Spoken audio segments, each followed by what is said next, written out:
I never learned how to code Python, and I am using it for myself to save time and money. Do you have other examples like this that you think people need to learn about? You don't need to put a lot of effort on doing the whole calculation because someone else already done it. You just call that function, so you write it like in Excel, but then in Python, and then you do the whole model. I had, I think, 50 or 80 files to combine.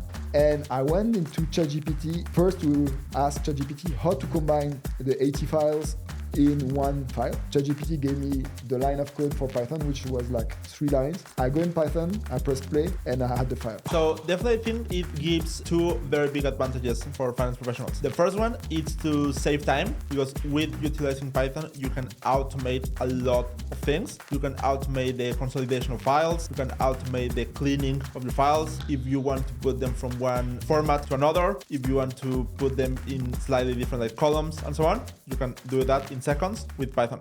Welcome, Christian. I'm really happy to have you here after that we know each other since more than 1 year, and it's the first time we meet in person. And I'm really happy that 1 year ago I took contact with you, because thanks to this contact, we have already more than 150 people that now know how to use Python and AI in finance. And the topic today is to talk about that. So I want to start. What is your story with Python? How did you learn it? And if you will start again, how would you learn it today? Yeah, definitely. So I started learning it, I think like around 10 years ago. It was at university. So one of my courses was about financial analysis, and then we used Excel. And then I was like, okay, this is really good, but how we can make it better?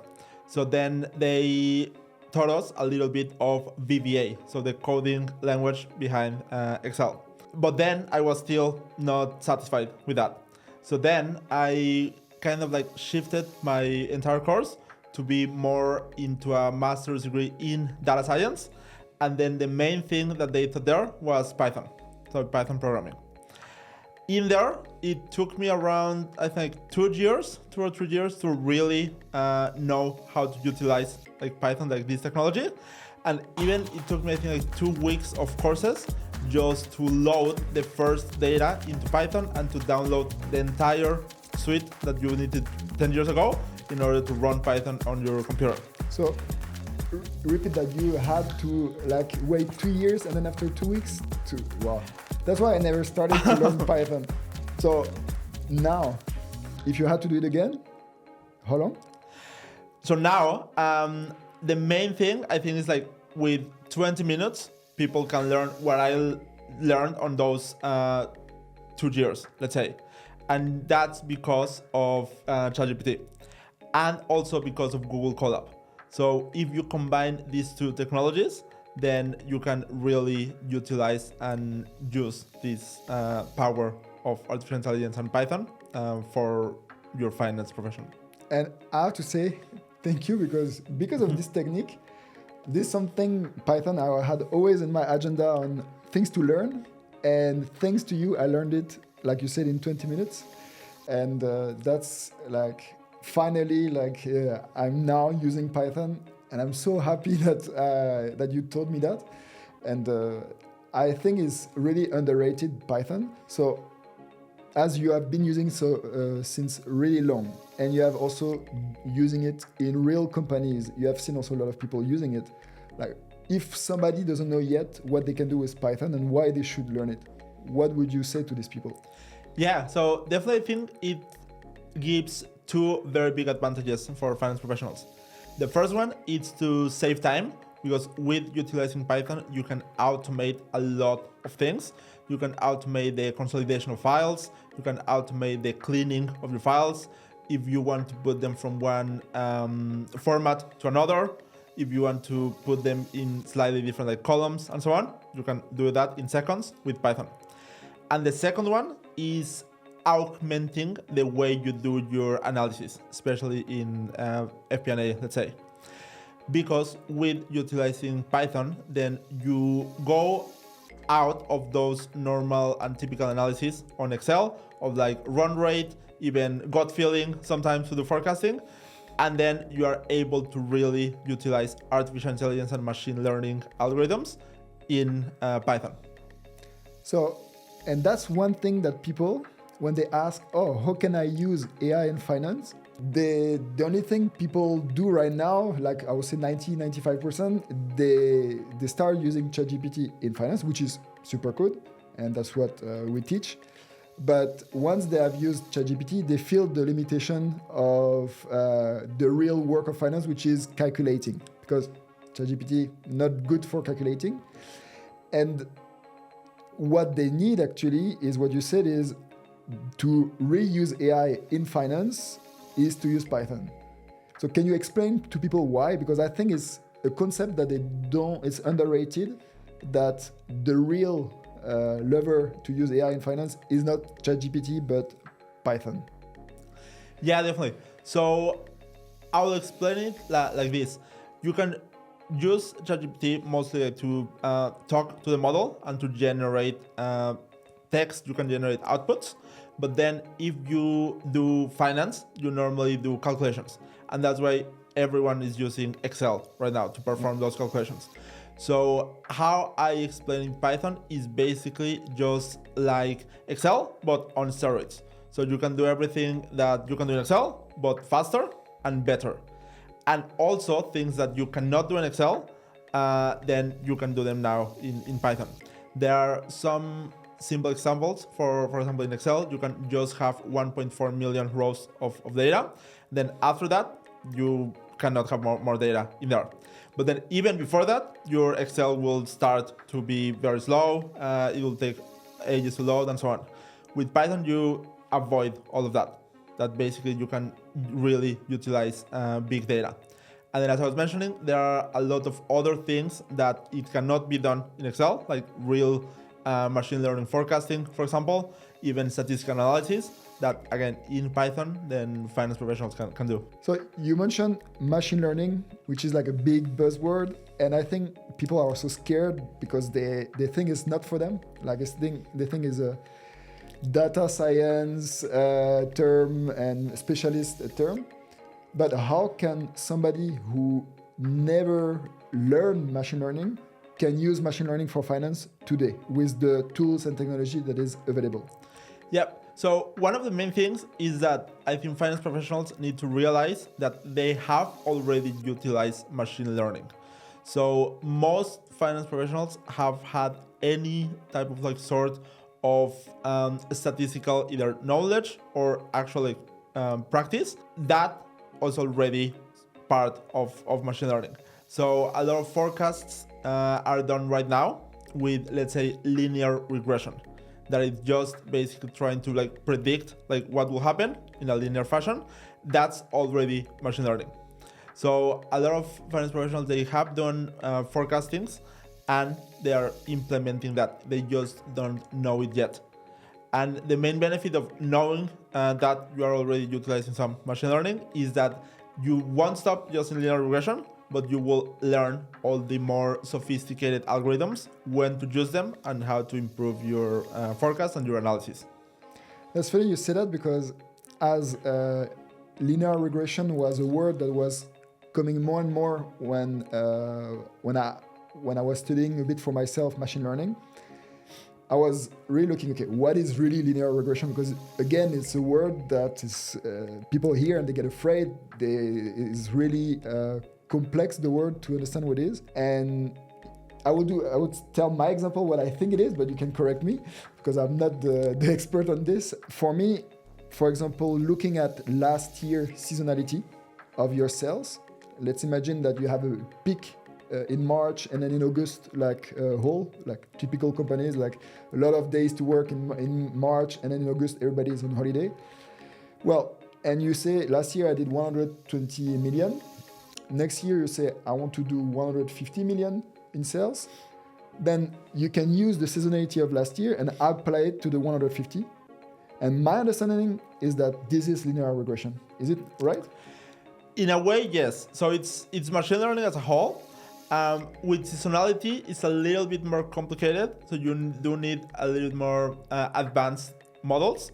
But in a way, how I normally explain just for linear regression is like if you are a company that sells ice creams. And then last year, you were selling in the whole year 100 ice creams, 100, yeah. And then this year, let's say that you are selling right now 200 ice creams. Then next year, with linear regression, the most probable outcome is that you would sell 300 ice creams, so 100 more each year, and so on. So it behaves literally like a line, right? So it's typical like a inclination of line, either upwards or downwards, and then that's like linear regression. Okay, so my example is a bit more complex, more advanced, because this one is really simple actually. Yeah. And so linear regression is just like a trend. Yeah, it's yeah, exactly. It's like a trend, and it's literally just a line, right? Okay. So it's there's this other concept that many people maybe don't know, but it's called slope of the line. That it's basically just the inclination of the line, and then like mathematically you can calculate what's that inclination and what will be the next point. Let's say if you have like a y-axis and an x-axis, then you can generate a new data point, let's say. And so, like, I remember when I was doing a lot of forecast, I had like so many models, like of tables, formulas, to try to replicate the reality of this seasonality or like some payment terms for clients. And now that I know that all of the formulas that I spend days to elaborate, I've seen Python actually that you can replace that just with one line of code, right? And my understanding is that it's an algorithm, and that's where the value is instead of spending a lot of time like building complex formulas that also risky because you might do a mistake. I understand that Python can do that. Yeah. Can you explain a bit like how does it work and how somebody today could also like jump on this to save a lot of time? Yeah, definitely. So on the how it works, like especially for finance professionals, I normally use this analogy of in Excel, if you want to sum a column, then you typically use equal sum and then you put the values. But then if you want to sum a column with some conditions, then you use another formula called SUMIFs typically, and then again you generate that formula, right? Python basically has this concept of libraries or packages that is a collection of functions. So it goes very hand in hand to Excel as well. So basically what you are mentioning of like if you have a very complex model in Excel with a lot of different formulas to generate like a sales prediction and so on, someone had already did all of those calculations, and then now they put them into a library and into a function. So it kind of like has some ifs. So you don't need to put like a lot of effort on doing the whole calculation because someone else already done it. You just call that function, so you write it like in Excel, but then in Python, and then you do the whole model. So like the seasonality, for example, is there a library for this or a model that does it? Yeah, so for example, in your example of seasonality, Meta, so like Facebook, created this model called Prophet. And then they basically did a lot of calculations, like mathematical research and so on. They put all of that into a model. So then you just need to call that model in Python. And then with simple lines of code, then you are basically utilizing all of the research of Facebook, like of Meta, of 10 years and applying it to your sales. So you have like a line of code saying Prophet, and then inside the bracket, like we will have in Excel saying, oh, on this data. And then you have the output like this, right? Yeah, let's say that exactly. And that's like for people watching or listening to us, it's really, for me, this year in 2024, the big revelation that we had last year, AI is there, we can use it. Now, and more with text. Now, if you want to do it on figures, for me is Python the key for that.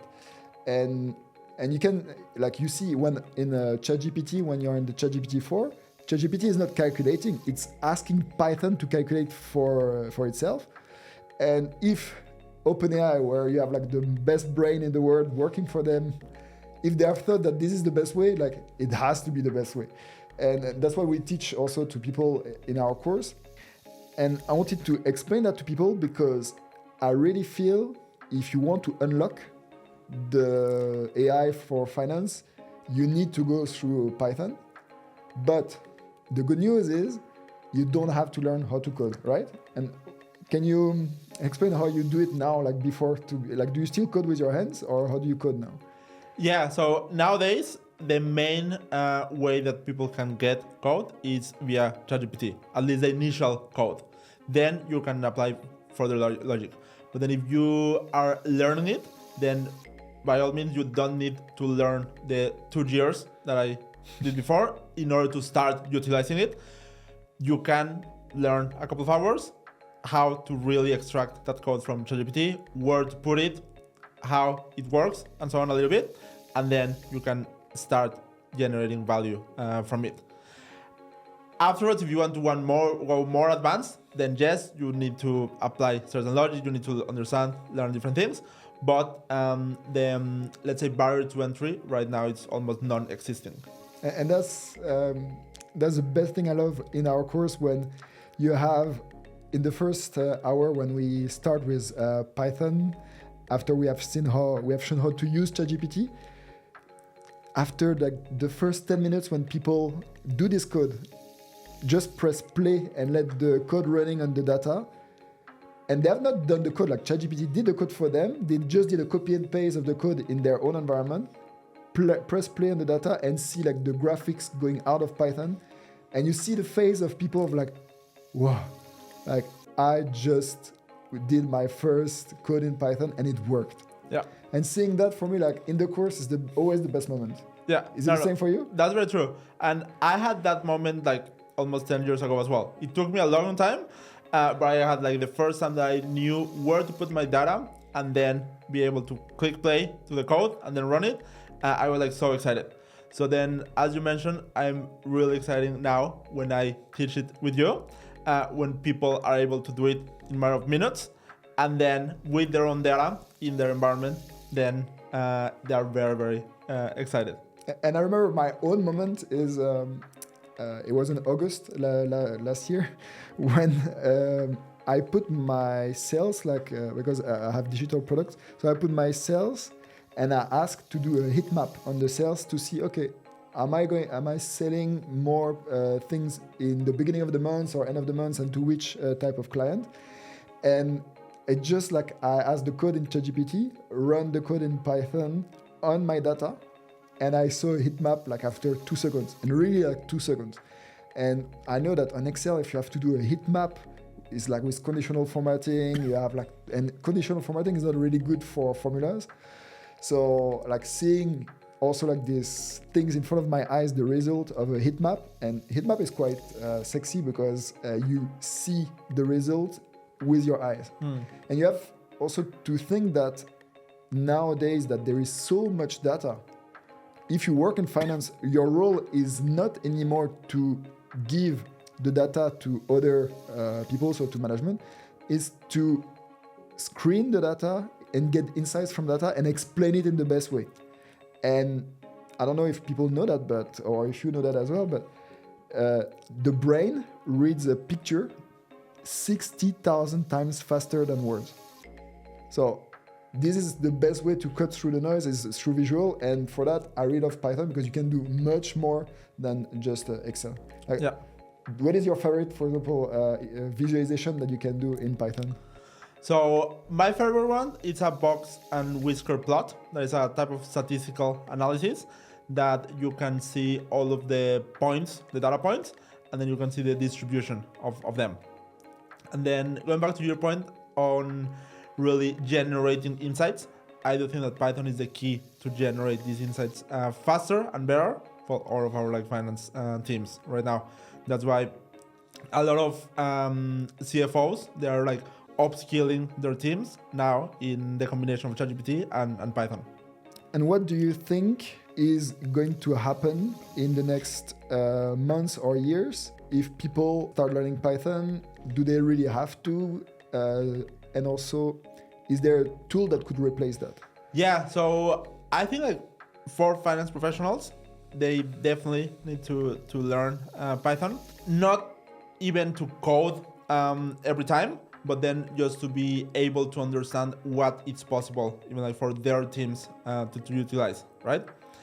I think like Python is like the main skill to have right now in finance. And then one of the very good news is that Python is actually coming to Excel as well. So it was announced last year already, and then right now it's like in beta version and so on. But then even in the next few months, it will be released open like publicly for every like person using Excel to be able to use Python in there. So I do think, as you mentioned, is like the key to unlock all of these benefits of AI in finance. And if then people start using Python, do you have stories or examples of what can be done, like what you have done in your work, or what you have seen working with big impact? Yeah, so I have a few, but one of the main ones that personally I did it was generating all of this data cleaning and analysis that for my like predecessors on that function, it took them like one day, like full 8 hours of work to generate that analysis. And then with Python, it took like a couple of seconds. Like after you code it and then you just press play, then the entire 8 hours of work, it's done. So then you can spend those 8 hours in more value-added activities and also in more business partnering. So in that particular example, like I was generating the output already, and then I could go to the actual office of different people and then tell them like, oh look, this is the output, and then generating better conversations with them, because basically I had like all of the output before. And then there are also a lot of use cases for it in, let's say, predictive maintenance. So you are able to predict if a machine is going to break down. So it's not just in finance, but then it will have an outcome in finance, because if you are able to predict if a machine is breaking down and then you service it before it breaks down, then you are basically generating a positive financial outcome as well. Actually, a story about using Python to save time. I have this repetitive task every month that I have to do is to bring my sales in the accounting software. And the first time I had to do it, I had to do that for I think 1.5 years. So you have to think like every month they release a file with 500 lines. And this file I had, so I think 12, and I had, I think 50 or 80 files to combine to put that in the accounting software for the first time. And then my accountant said, well, okay, this file looks good, there is all of the info, but you have to change it because the data, there is no account code on it, so the data is positive and negative, but the accounting system only takes positive data, and you need to give also some rules and delete some lines that are not appropriate for the upload. So it tells me, thank you for the file, but or for the files, because there were 80 files, but I think it would take me 1 week to upload and change everything in the accounting software. And when he told me that, I was like, 40 hours, it cost like around $100 per hour. I was, okay, $4,000 just for this? I was, okay, wait 1 hour, I have an idea. And I went into ChatGPT first to ask ChatGPT how to combine the 80 files in one file. ChatGPT gave me the line of code for Python, which was like 3 lines. I go in Python, I press play, and I had the file. So first, like this part was done. Then the second part was, okay, how can I clean up the data and add the columns? And with like a discussion in 15 minutes in ChatGPT, with 2-3 iterations, I had the perfect code that could screen all of the data, take out a lot of lines, added the columns. And so the file was ready after half an hour. I call my accountant, I send him the file, and during the call, he tries the upload, and he tells me everything is green, now everything is inside. So I save myself like $4,000, plus now like every month, like takes me more time to find the data than to change it. And that's an example like for me that I like to share, because I never learned how to code Python, and I am using it for myself to save time and money. Yeah. Do you have other examples like this that you think people need to learn about? Yeah, so one, as you were mentioning, like, that saving time, it's one of the key things for people. So in FP&A departments, normally there's like this task of like getting a lot of different files from different business units, from different categories, things like that. Then put them, all those files, in the same structure, and then start to getting some analysis from there, some graphs. With Python, all of that different structures into one structure, it can be done again on just seconds. So you can just go to ChatGPT, explain what you want, get the code, and so on, and then it can be done very quickly for you. Now, on top of that, after you have this already consolidated file, then you can also use Python to do better analysis for it. So that those heat maps that we're discussing, box plot analysis, there are a lot of visualizations that you can code in Python. And then even one step further, it's to be able to predict what will happen in the future. So then if you have all of those analyses, then again, another couple of lines of code, and then you get a new forecast. And a lot of people as well think like, okay, I get a new forecast, but what's behind it? What are the drivers behind it? And again, in Python, it can also tell you what are the particular drivers behind that forecast. It can also tell you why it's saying that number. It's not just that Python will get you the next number of sales and that's it. It can really explain you why is that number. And then you as a human, you can say like, okay, but what if we want to improve that number? If you have the drivers, then you are able to improve the number.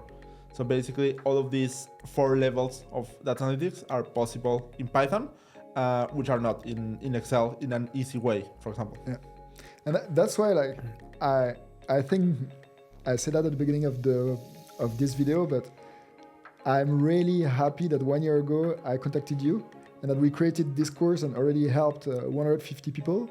And I think if people watch that today, like really, like Christian is I love how you teach that, and I love in our course how to see how people change like in just 4 hours. Like they didn't know Python, they didn't know how to use AI in finance with figures, and after the 4 hours, like the word that people say is now like another word opens in front of me. And so if people watch us today and want to like to be together, to be with you and me in the next session you have, just they can come. I think we'll have the link under the video. The session, we make it small enough, I think around 30 people, that we have a lot of engagements. So it's always booked, fully booked, so people need to hurry up. But I'm really glad that we have this partnership together, and I hope we can continue to train many other people. Definitely. I'm really excited to build up like this course with you, because there are 2 main things. As you mentioned, it's eye-opener for the people that we teach. And one of the other elements that I really like as well is that we divide our course in 2 separate days, and then we have like 1 day in between. The first day, we already have that eye-opener moment of Python, and there are a lot of times people start asking us questions on emails of like, okay, but for my particular task at work, I need to do this and that. Is it possible? And I really like how we always do in this 1 day. We basically customize the second part of the course with those use cases. So people that have had the literal work task that needed to be done, we basically do it for them live in the other day. And then I have seen those 2 are the very big moments that people get very excited about. One, whenever they are like eye-opener of the potential of Python and ChatGPT for finance. And the second one, whenever they actually see it in their own data, in their own work task. So it has been really great teaching the video. Yeah. So everybody watching, if you want to come in our next session, just join. The link is under, and you will have the privilege to have our expert here and me to help you in your journey and finally use AI in finance on financial analysis, on forecasting, and on automation.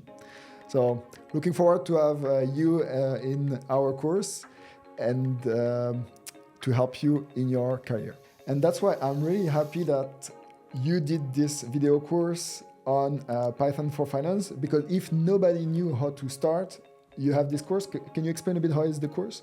Yeah, definitely. So it's a couple of hours content, video course that basically what we teach is how to utilize Python for finance. You do not need to download anything in your computer. You do not need to know Python beforehand. In these 2 hours, we teach you basically how to go from having no knowledge about Python to be able to use it with your own figures and to create financial analysis. So everything we explained in this video and this podcast, you can have access thanks to the course. We'll have put the link under if you want to have access. And thank you for doing that, because I really think your knowledge and how to use AI for finance is really important to unleash a lot of power. And like you say, like spend time on the real human task and less on the robotic tasks. So thank you, Christian. And see you next time in the course with all of our live students as well, or see you in the video. What is in the Copilot video course, Christian, and why people should watch it? Yeah, so we have a Microsoft Copilot Pro course that basically teaches people how to utilize Copilot for finance and how to be able to run prompts inside of PowerPoint, inside of Word, inside of Excel, and generate value for finance professionals. And what I like in the course is we made it super practical for finance people. So if you have Copilot and you don't know where to start, this is the course for you, and we will keep improving it. So you are also lucky that if there is no new development like Copilot for Finance, we are going to address it in the course. So if you want to have it, just go to see the link under the video.